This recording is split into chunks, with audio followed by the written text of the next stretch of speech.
好，大家好，今天呢很开心要跟大家深度介绍的呢，就是我眼前的这一辆全新2025年式的 NMBCU。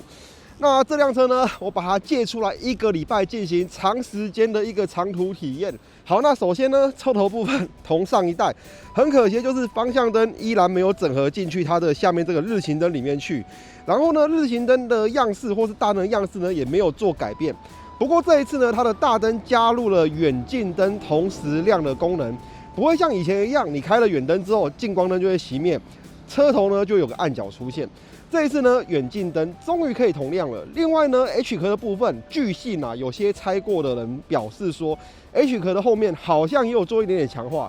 而车侧的部分，这一次眼前我接到这一台呢是最新的黑色，那这个黑色呢非常特别，大家可以看一下，现在是下午2点钟。在下午2点钟的这个太阳照射之下呢，你从正侧面这个角度来看，没错，它是一个很像消光黑的颜色。但是呢，当你走近一点看的时候呢，面向阳光这一侧，它又会有点像灰色。然后呢，接着你再往后面走，它如果没有照到阳光部分，你这样蹲下来看，它又很像是深绿色。所以这一次的这个颜色呢，非常的特别。它这个黑色我觉得是很有质感、很漂亮的。而脚踏空间的部分一样是有斜踏板，然后呢，脚踏板部分一样，我们来放一下，来频道御用的这个摄影箱放下去，这个摄影背包才对。放下去之后，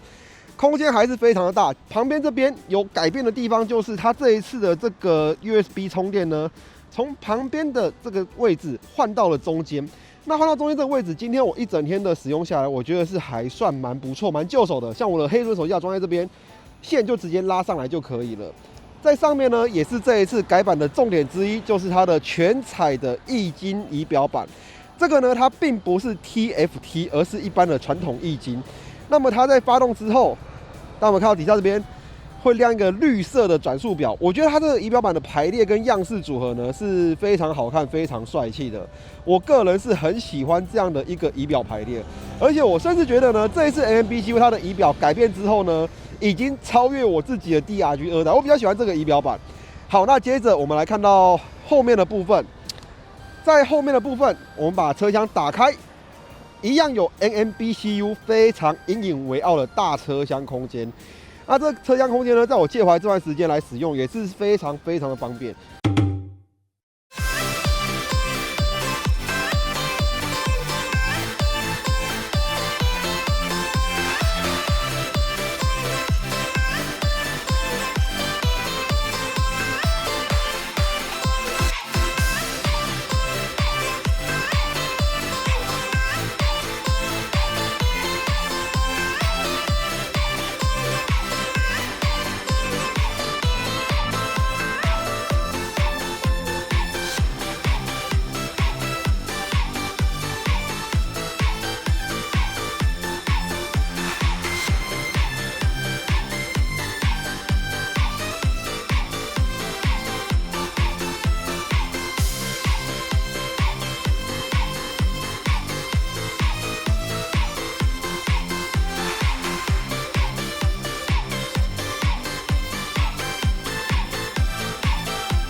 并且呢，它这底下一样有留这个隔板的设计，那让你可以去做更好的置物隔纳。坐垫一样非常大片，但是很可惜就是它没有这个弹起式的铰链，所以说它的这个坐垫对于女生来讲，如果在开启车厢坐垫拿东西的时候，风不小心一大掉下来的话，打到头可能还是会痛。好，接着呢，我们来到车子后面45度角部分，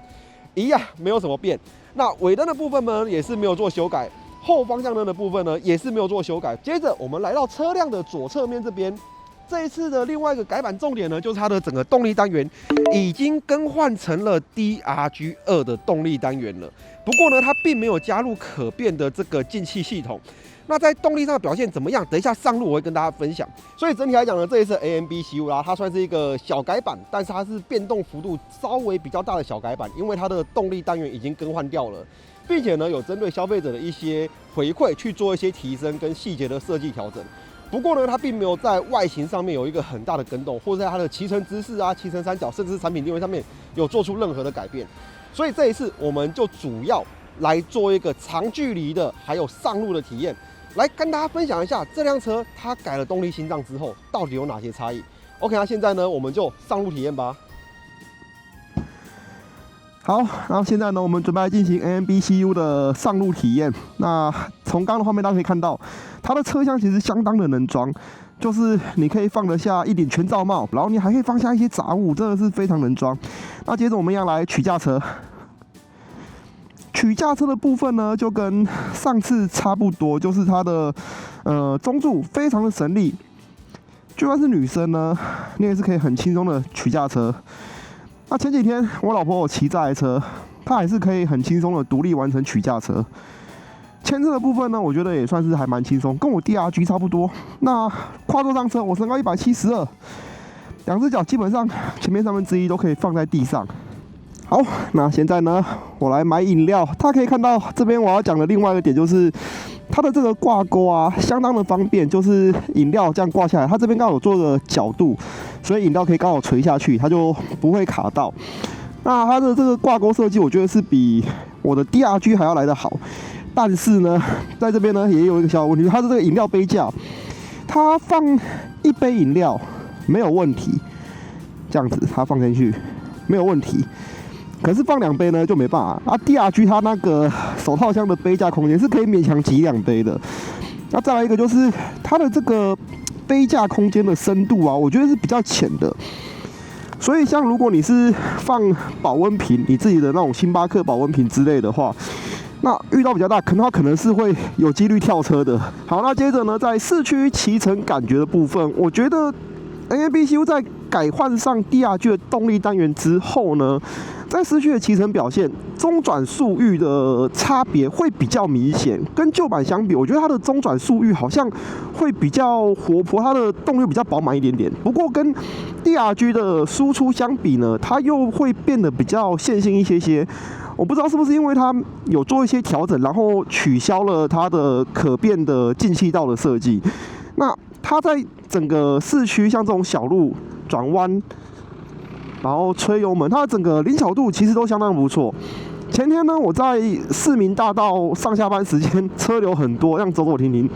AMBCU 它的整个车辆的尺码也不会让我觉得有任何的困扰。在市民大道跟下班车潮挤来挤去的时候呢，它的灵活度其实是相当高的。所以在市区骑乘上面来讲，我认为它算是很称职的。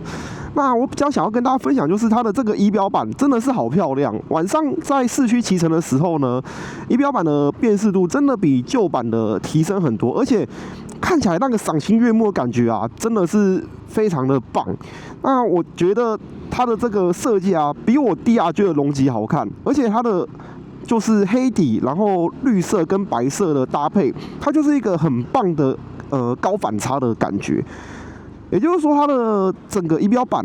的设计跟它的 LCD 的颜色的发射，在对比到它的这个仪表框的设计来说呢，我认为是非常非常成功。因为是在市区晚上的时候，骑乘看着它的这个仪表板，真的是相当的喜欢呐。整体来讲呢，这辆车它在市区的骑乘就是非常的灵活，而且机能性其实算是相当的不错。车厢空间也很大，你在购物采买，或是你在做一些活动，然后你想要放东西的时候呢，它都是非常非常称职的。好，现在呢，我们来分享一下这台 AMBCU 在山路上面的骑乘感受。那在上一次体验第一代 AMBCU 的时候呢，我有讲过它的悬吊，还有刹车跟轮胎，其实对于你要热血跑车来讲，都是有一些不够的。那这一次呢，因为它算是一个小改版，所以它在这几个地方基本上都没有动，所以说它在过弯的时候呢，就算我今天换来这个比较中高速的山路，你还是觉得它整个过弯的轮胎的导向性是没有那么好的。早上在跟我老婆在这边拍摄动态的画面的时候呢，我已经有来回骑了几趟。那我觉得在整体的这个感受上面来讲呢 ，AMBCU 在这次改版之后，它在整个山路上的调性还是偏向一个流畅，它不到快，然后也不到运动，它就是一个流畅的感受。那这一点呢，在你双载骑乘山路的时候，对于后座是比较友善的。像出弯补油门来讲，假设像现在进弯收油，好，你补油门，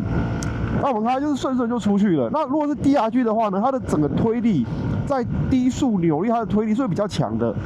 那差别就在于说，后座它就不会有那种突然被拉扯出去的感觉，所以它在整个山路上面行驶上面，它就是一个比较平稳、比较流畅。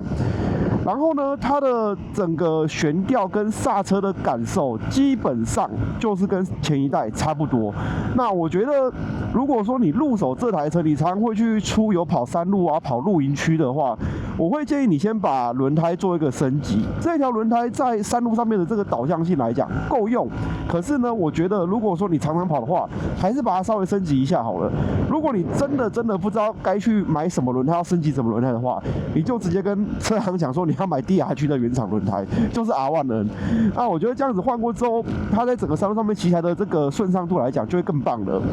好，那接着在动力的部分呢，这一次算动力有小幅调整，但是呢，它的整个动力单元，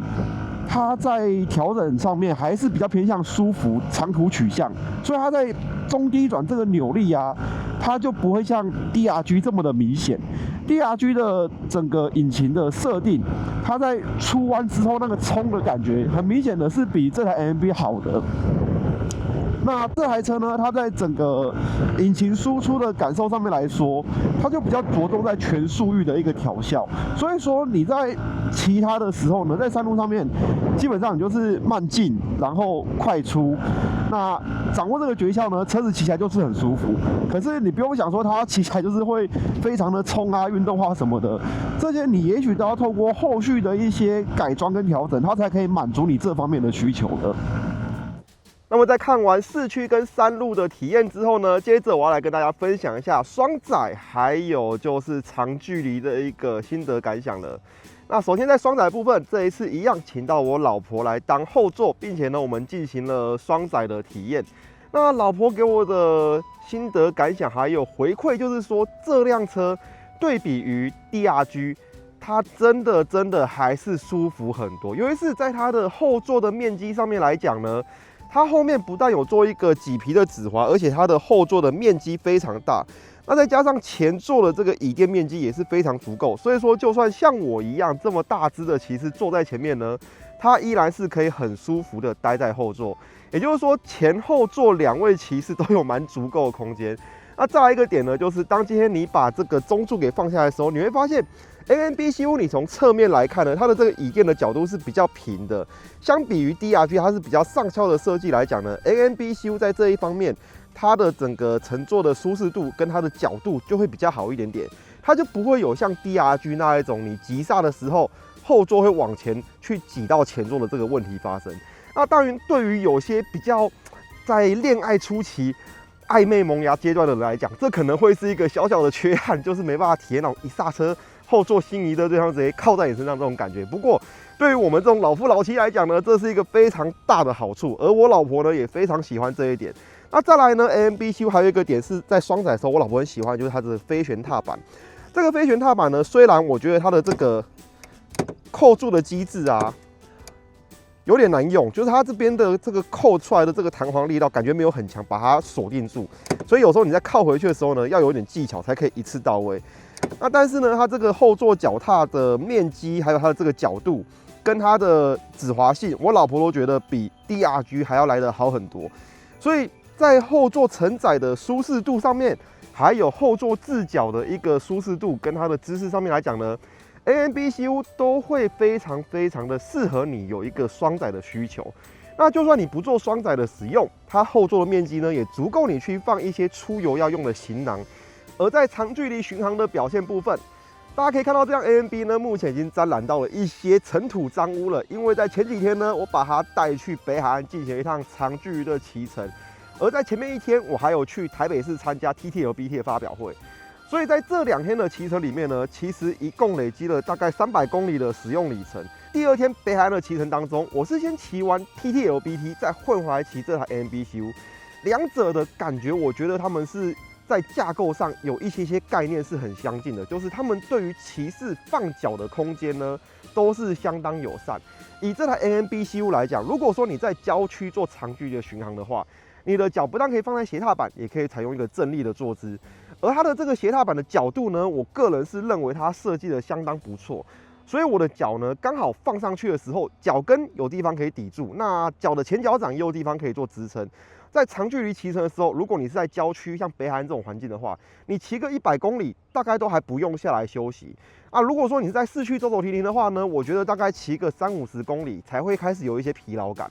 他们在整个三角的设定都会让你是一个比较放松、比较轻松的姿态。那这辆车的引擎在换上 DRG 的动力单元之后，也有所改变。在长距离的巡航，我发现大概在60公里到80公里的速度区间，它会是一个非常非常舒服的骑乘状态。也就是说，对应到台湾的道路环境来讲，它大概就是你在省道台1线或是北海岸台2线，它在巡航要用的一个速度。所以说你在郊区长距离巡航的时候，你会发现 AMB 啊，它的整个引擎的转速跟它的整个运转跟它的整个震动，在60到80公里的这个区间带，它是非常非常舒服的。而这辆车在长距离巡航，我觉得比较可惜的就是它没有提供一个选配的风镜。那如果说后面呢，原厂推出这种精品配件，帮它做个风镜的话，对于长距离的巡航表现来讲，应该是会有很大的帮助。那接着呢，就是长距离巡航有时候会骑一整天车，会到晚上嘛。这一次的大灯在晚上的照明度来讲，虽然说亮度上面我觉得差不多，可是呢，因为它可以远近灯同时亮，所以当你骑到郊区的小路或是没有路灯的地方的时候，你把这个远光灯打开，你就会发现它的整个照明的综合效果是比旧版来得好的。不过跟 DRG 的投射式大灯相比啊，我觉得 AMBCU 这种反射式的大灯，它还是会有切线比较不明显，然后光比较闪的问题。不过就一般都会或是你在一日的这种小旅行来讲，它的大灯表现其实已经算是相当充足、相当足够了。那我自己是因为拥有 DRG， 所以两者比较之后，我发现还是有所差别。DRG 毕竟它的配备比较旗舰，所以在它的大灯照明度上面来讲，还是会比 AMB 还来得好。那在最后心得感想的部分，这一次呢，真的很感谢 S1 把这辆 AMBCU 借给我1个多礼拜的时间，而且呢，并没有对我设定任何里程数或是骑乘上面的限制，让我可以在这1周的时间里面，好好的去发挥我自己想要测试的一些题材，或是我想要骑的一些环境。也因此呢，这辆车在我手上啊，骑了300多公里。那对于这辆车，我的一个心得感想就是，它真的是一台定位成功的产品。哪怕这一次2025年它只有做一些小地方的改进，但是这些改进呢，都是消费者相当在意，而且会期望它有所改变的地方。虽然说像我自己个人觉得很可惜，就是它的方向灯没变序列式啊，那前面方向灯没有整合进它的日行灯里面，都还是有所缺憾。不过呢，一般消费者所比较会关心的，像是大灯、远近灯不能同亮，还有仪表板的样式太过单调等等，在这一次的改版里面，它都有把它做一个换新，做一个提升。并且呢，有照顾到旧车主，让旧车主也可以同步升级这些进化后的配件。而这辆车，我的一个最后心得就是，跟 DRG 一样，在产品战斗力调整之后呢，这辆 AMBCU 在158家族3兄弟里面，它的整个定位跟它的整个优势啊，又更加的确立出来了。之前我在骑乘 DRG 2的时候，我就有讲到 ，DRG 2透过产品战斗力的调整，让它这个冲的感觉比较少一点点，让它骑健的感觉又再增加一些，成功的拉出与 SL 之间的差异。而这一次 AMB 也是一样，透过它的整个产品战斗力升级，更加确定它在整个长距离休旅还有机能性上面的一个优势，跟 DRG 还有 SL 158又拉出一个更明显的分界线。所以说这辆车呢，对于它的小改版，我个人的观点就是，它是 SYM 正在整理他们158战线的其中一个步骤。而在整理完这个战线之后呢 ，SYM 在158级距的这一个销售上面来说，依然会站稳他们的脚步，因为3个产品他们都有各自鲜明的特色。DRG 它就是一个旗舰的车款，如果说你要它比较全能，然后配备比较好的话，就去买 DRG。而 SL158 它就是一个短巧的小钢炮，你想要骑灵活性，你想要骑山路的刁钻感受，就去买那台车。AMB 换上了新的动力单元，改善了它的仪表板的精彩度，还有它的大灯的照明效果之后呢，更加确立它在机能性还有长距离巡航的一个表现。这背后他们所要带给消费者的，其实就是让大家更好的去选择你所喜欢的产品。今天如果说你是一个喜欢跑山、喜欢刁钻性的消费者，你就去买 SL。啊，今天呢，你跟我一样喜欢比较多配备、比较旗舰型的这个感觉，那你想要比较好的外观，你想要比较丰富的东西，那你就去买 DRG。而今天你想要北海岸巡航，你想要跑郊区，你每天都会跑合体，骑个50公里、60公里去台北市上班的人 ，AMBCU 就会非常非常适合你的一个使用需求。再加上这一次改版之后，它的油耗值也有显著的提升。所以说，这辆车在这几天的相处下来，你可能会觉得它没有给你什么一个大破大立，或是一个很惊喜的感受。不过呢，你又会觉得它又更加的进步，而且呢，这个进步放远来看是会对销量有所帮助，而且是对整个158车系的销量是有所帮助的。好，那以上呢就是这一次的一个体验分享了。虽然说这一次我真的觉得还是有一些小地方它可以改得更好，不管是轮胎，不管是刹车制动，还是它前面手套箱空间的机能性等等。但是呢，对于整个产品阵线的小小整理来讲，这些改变我觉得已经算是足够了。那也期待下一次 AMBCU 真正的大改款到来。OK， 那这次的影片就到这边喽，我们下次见，谢谢大家，拜拜。